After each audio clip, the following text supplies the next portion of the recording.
The stories from Rajasthan have a different gallantry and poise. We intend to tell one such story today. The story of Rani Padmavati, also known as Rani Padmini.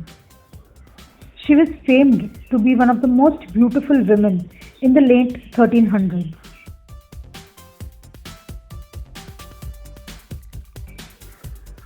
She was the queen to Mewar's Raja Ratan Singh. She used to live in the majestic Chittorgarh fort, which was the then capital of Mewar. Chitorgarh is the biggest fort in India. It was a city more than a fort. There were about 100,000 people living within the fort. There were about 70 water bodies and hundreds of temples in the fort. The fort was ecologically self-sustaining city. At the time, Allaudin Khilji was ruling Delhi. He heard of the immense beauty of Rani Padmini and got enticed to acquire the also beautiful queen. And hence, he marched with his army towards Chitorgarh. The Allaudin Army was much more sophisticated as well as outnumbered the Mewari army. But conquering the fort was a difficult task. As the Chitorgarh fort had strategic advantage as it was well fortified and also it was on a hill. Now we are talking of the late 1300s. Hence the weapon sophistication was the biggest difference when you went to war.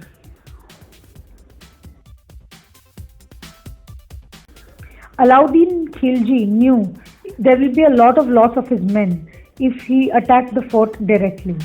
Hence, he camped outside the fort for days, waiting that the fort will run out of resources and the Mewaris will have to surrender. But weeks passed.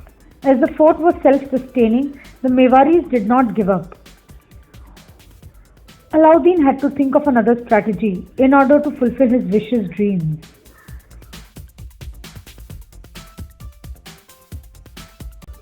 He sent a messenger to the court of Raja Ratan Singh with his wish to see the Queen Padmini just for one time, and he would go back to Delhi with his army. But as per Rajput traditions, married women do not show their face to men, and it would also mean demeaning the king's valour.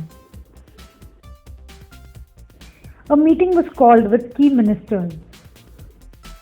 They knew that they were running out of resources, and in case of a war, the Mewaris were a step back to the massive army of Allaudin Khilji. Hence there was a truce that was thought of. Rani Padmini will show herself to Allaudin in a mirror, and hence this will ensure that Allaudin has not seen her directly but has seen her too.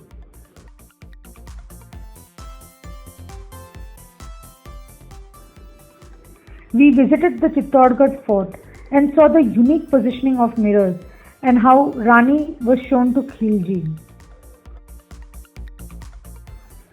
Rani was standing in a Jal Mahal, palace inside the lake, which was far from the palace where Allaudin was taken. She had to stand in one of the outer stairs of the Jal Mahal, and Allaudin was shown her reflection in the mirror. The positioning was so brilliant that even if Khilji turned around to see the queen, he couldn't. Here on that you are seeing on the screen are the glimpses of the Jal Mahal where Rani Padmini was. And now these are the glimpses of the Rani Padmini palace where Allaudin Khilji was taken. Now once that was done, Khilji was expected to leave. But just one glimpse of the queen and he was mesmerised by the queen's beauty. He was even more determined to acquire her now. Hence, he thought of another vicious plan. He asked Raja Ratan Singh to see him off at the main gate. Raja obliged him. Now there are 7 gates to the fort. As soon as the last gate passed, Khilji captured Raja Ratan Singh and deceived him. Khilji now sent a messenger to the court of Raja Ratan Singh that they may send Rani Padmini with him to Delhi, else their beloved king will be dead.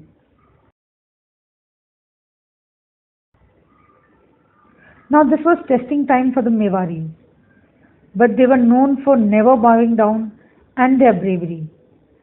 This time they had a plan.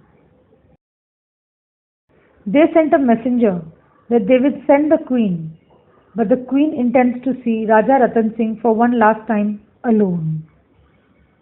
And the queen will be sent with a convoy of her friends and her maids.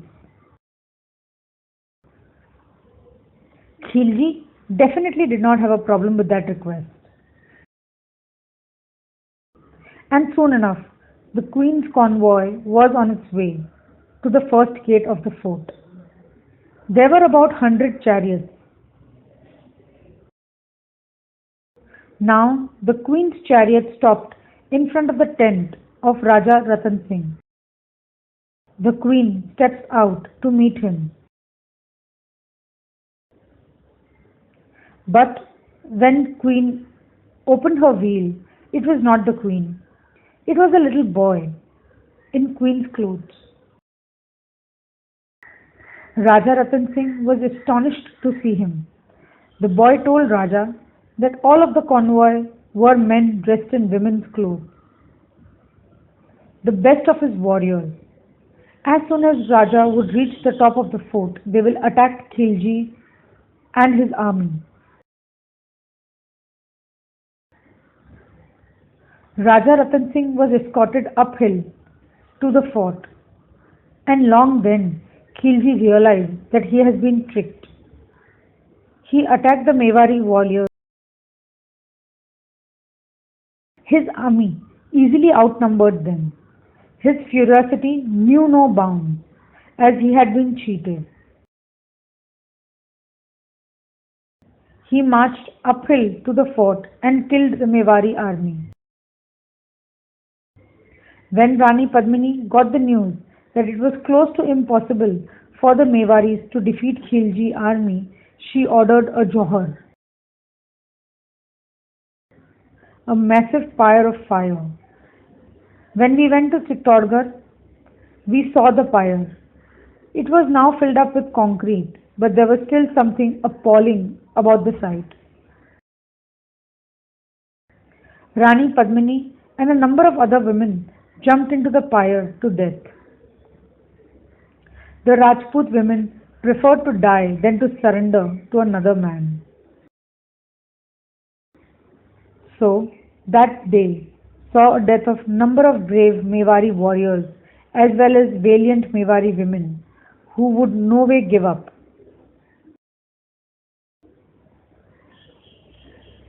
Such was a sad but an inspiring tale of Rani Padmavati. She was an epitome of bravery, courage, and is still remembered in history. There are a number of television series as well as feature films on her. She is also part of a history curriculum. If you at all visit the Chitorgarh fort, you will experience the pride the locals have for her. Please subscribe to our channel for travel updates and follow us on social media.